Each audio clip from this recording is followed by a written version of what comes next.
Yeah, just a couple updates. From an injury standpoint, Keith, Randolph, and Reggie are making progress. We'll see where they're at. They haven't been cleared yet, but hopefully get there by game time. Malik Elsie, I think, will practice with us tomorrow. And then really Tariq Barnes and Geske both really got cleared last Thursday or Friday, literally right before our trip over there. So that's why we took them, but they really haven't gotten reps for 2 weeks. So they'll be fully engaged in the game plan this week. And then I know a couple of you guys probably have asked. Caden obviously came out of the game at the end, but he had no issue, just full go for practice for us moving forward. So really from the game, came out pretty healthy, to be quite honest. Got a couple guys back for this week, which is always good, and see where they're at. Obviously, this Wisconsin team has transitioned a lot. You know, we've had several rematch games. Purdue, Nebraska were both rematch games, but new staffs, right? So it's another rematch game, but obviously a totally different makeup, kind of what we saw from a year ago. There is some carryover on the defense side of the ball, but offensively, obviously new personnel, running back, obviously, but personnel used in different ways. So this is kind of a totally new opponent in that regards.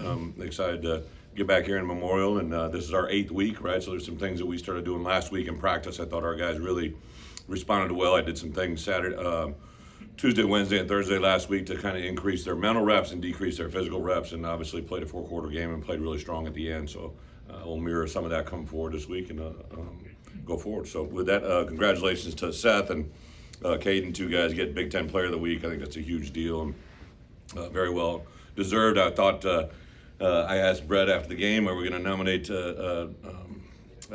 Caleb for the walk-off field goal or Isaiah for the 2 punt returns, and then had the Penn State kid get 2 punt returns for touchdowns, so I understand why he got it. And obviously the punter for Iowa going over 400 yards is a special treat. So too bad for those 2 guys. They couldn't get Special Teams Player of the Week, but very well deserved.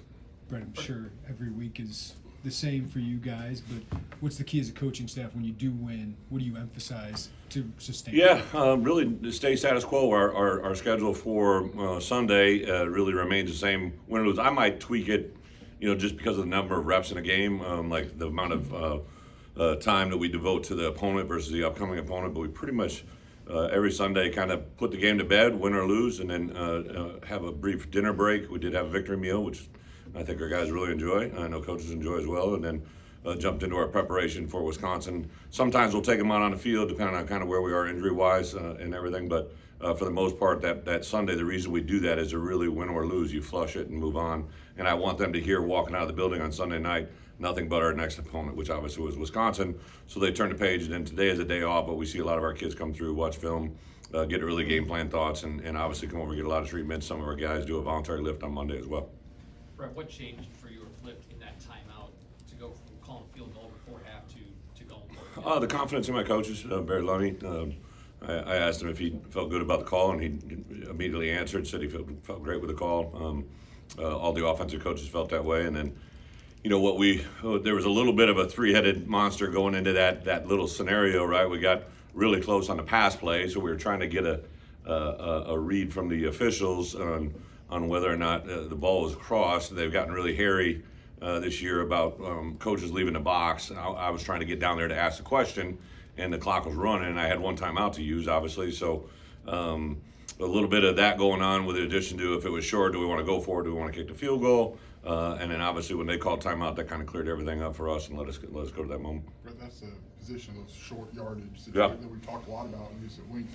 Is there any confidence carry over your offense, your coaches? Well, you go back to last Sunday. I had a meeting. I always, meet with both sides of the ball. We meet as a staff, but then I'll sit down.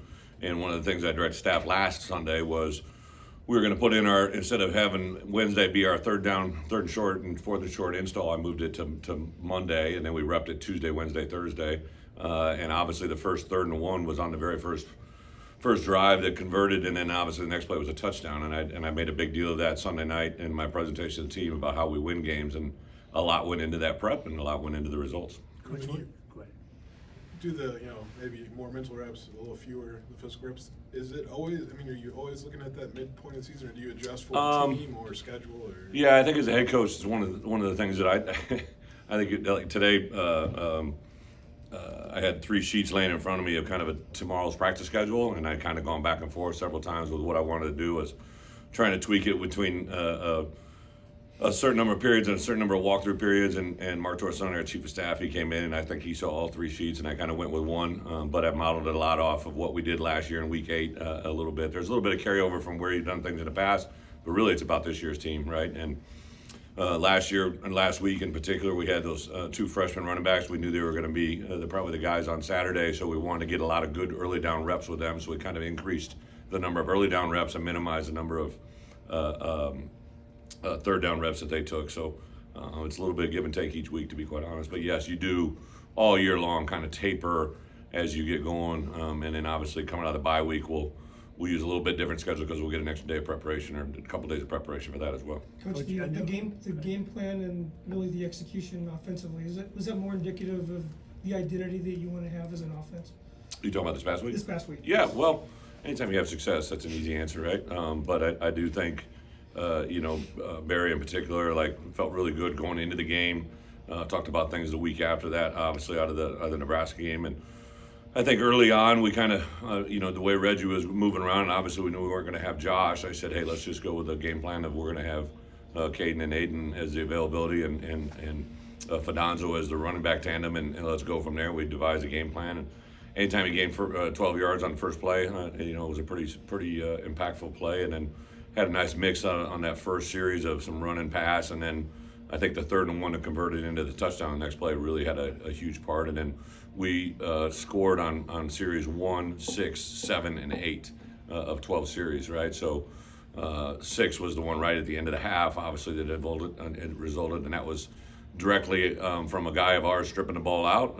Kanena recovered it, and then we had an end of half series, and then we came out and double dipped.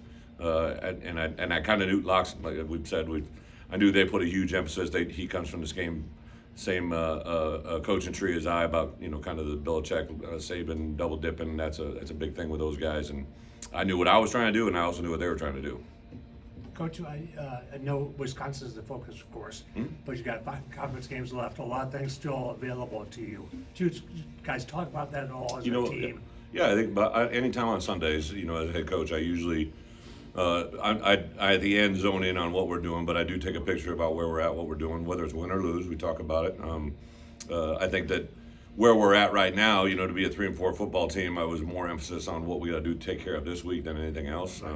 Kind of like when we're in that little bit of a stretch of adversity too. Like the best thing you can do is focus on the now, and that gets you to where you want to be. There was 30 times on Saturday. What's that? 30 times on Saturday where the guy who touched the football on offense, the center, the quarterback, the skill guy was not more than 20 years old. Do you think about the youth that you have right now? And I know you have a standard for it. That's a great PFF stat. You had to research that. You had to do some work on that. But I know you have a standard for it. You want them in week 8, but is there excitement about where they could be? I think it was very apparent to me, right, when we got into fall camp. I remember, I think I've said this in here, we got a room of 120 guys, and 40 of those guys have never been with us before, right? And really about half of our travel roster is all new, right? As many veteran players as we had coming back, you take a guy like Miles Scott, who'd been with me for 2 years, but this is his first year at free safety, and there's just little things like that in retrospect, I needed to be a lot cleaner about how we approach the game and how we teach it and what we do. I think that's a balance that you always got to be aware of as a head coach, but we do have a lot of youth that's playing extremely well. I tell you what, to see Dylan Rosiak play the way he has the last couple of weeks, Kanena Olaga, he made a recovery there at the end of half. That end of half drive never happens if I can't tell you who stripped it. Taz says he does it. Johnny said he did it, and Dylan Rosiak said he did it. So regardless, the ball came out, and then that big man was jumping on it, and you see Kanena just literally, if you zoom in on that, it's amazing that he gets that ball out of there, and he's just got a kind of a knack for that. Dylan Rosiak on the 2nd and 9 on that last series, he's one-on-one with a quarterback out in the flat, and he gets him down. There's a play, when they threw to the quarterback on kind of the reverse throwback there, I remember somebody on the headset goes, it's wide open, and I said, Miles is there, and Miles took a sideline skinny, which we practiced at probably 6 to 7 times during fall camp, and he just got him down, and 3 plays later, they're punting, So there's so many tangible, fundamental things that our young players are doing well. Sometimes you got to live through some things that you're going through it, but I'm also excited. Johnny and Keith. Obviously, Keith missed last week, but those 2 guys are probably playing as good a football as I've seen them play. to see Seth Coleman come along and you know, have the production. He actually just literally got a text from OC. I think somebody tweeted it that hadn't been done since OC had done it. So OC he sent that text to me with some wise jokes. It's fun to see the growth of some of these guys continue to get better and better. Alec Bryan is playing really, really well.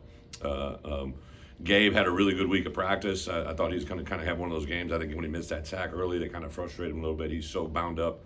But Gabe is really, truly playing pretty good against the run, better than he's ever played. Not the production, but that stuff will come. But you had talked in the past about replacing voices from last year's team, and I'm just wondering how Casey Washington in particular has stepped into that. You know, I would say that he's probably one of the most, in my opinion, shining examples of someone that's really literally came from when we started here. Well, obviously he left and came back, but you know, my first year, you know, he's battling out some PT time with Hightower a little bit, you know, and there was kind of that some going back and forth, and you know, I really thought last spring his game really took a big jump, and I began to talk to him about, hey, you've been through this a lot. Why don't you continue to express your voice? Because he's very intelligent, very well spoken. Mom and Dad have raised a great kid, like just really.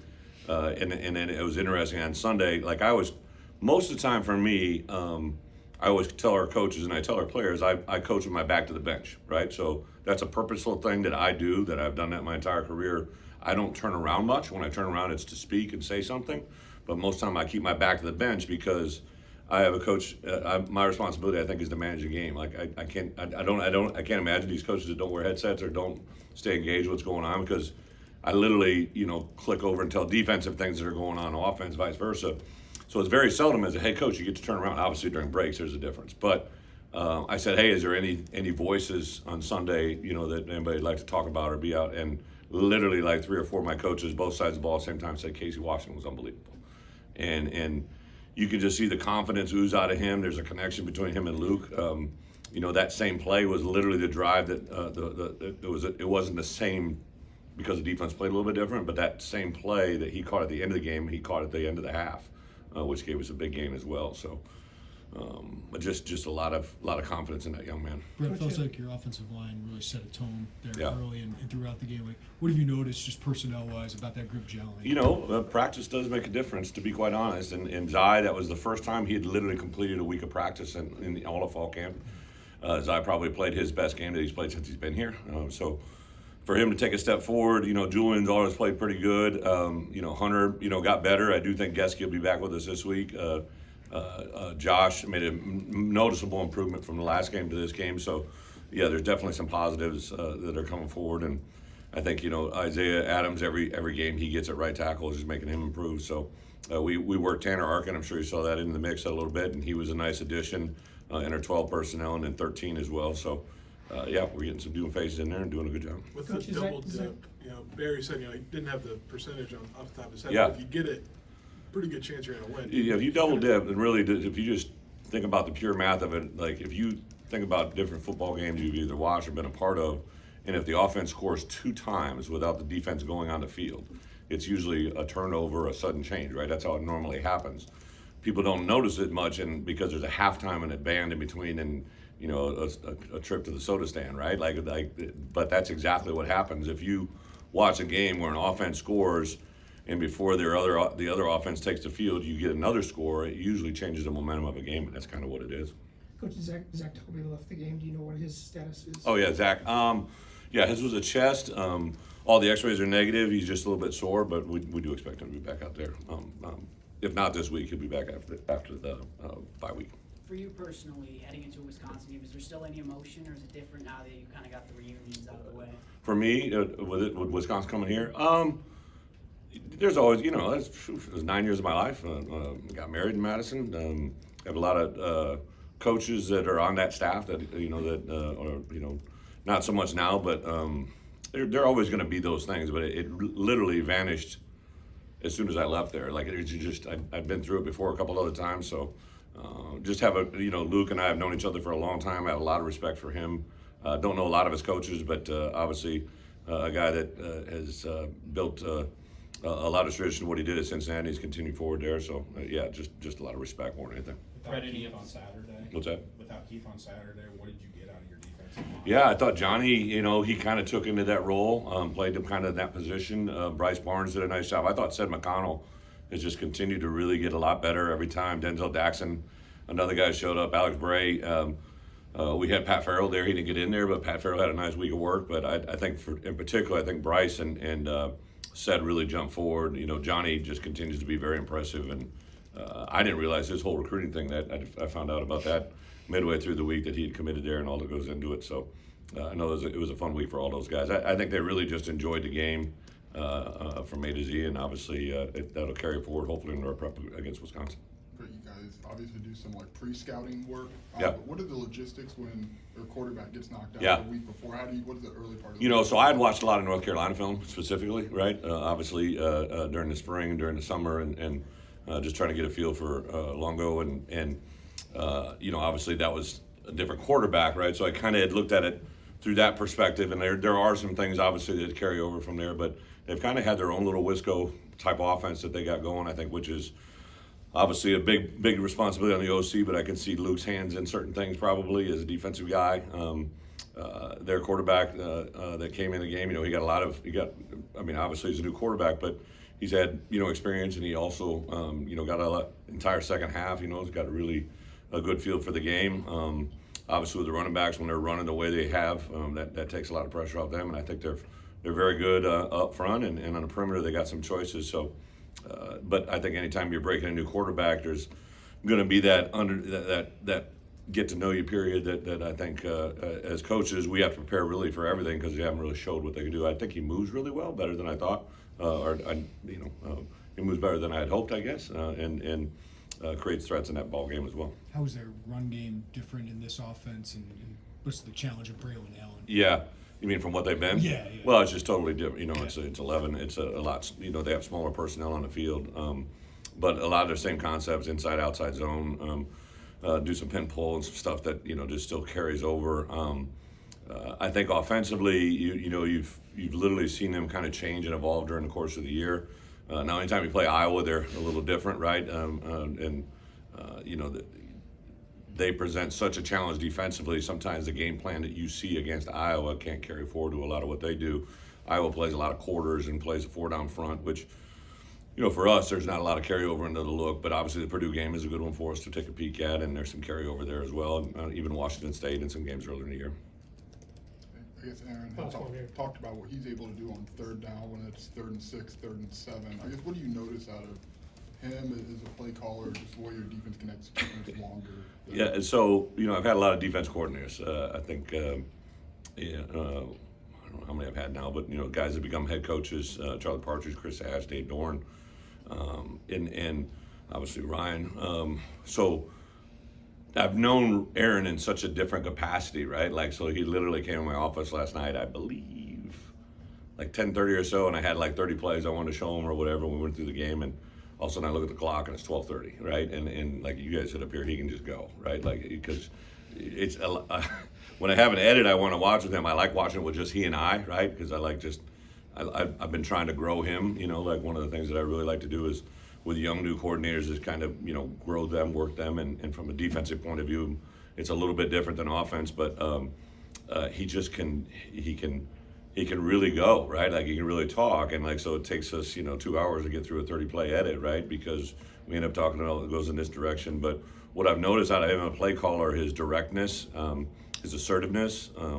We changed some things around last week. I took Andy Boo out of the box and put him on the field, and I took Antonio and Grant Morgan, who's a very talented young coach, and put him upstairs. And Andy had been on the field 2 years in a row. Kevin had always been upstairs, right? And I wanted to see things in the back end. I thought Antonio and he gave great insight. Antonio and Aaron, they play together, right? So they have a connection. So I really like the way our staff is evolving defensively and getting to know our players. We've made some adaptations.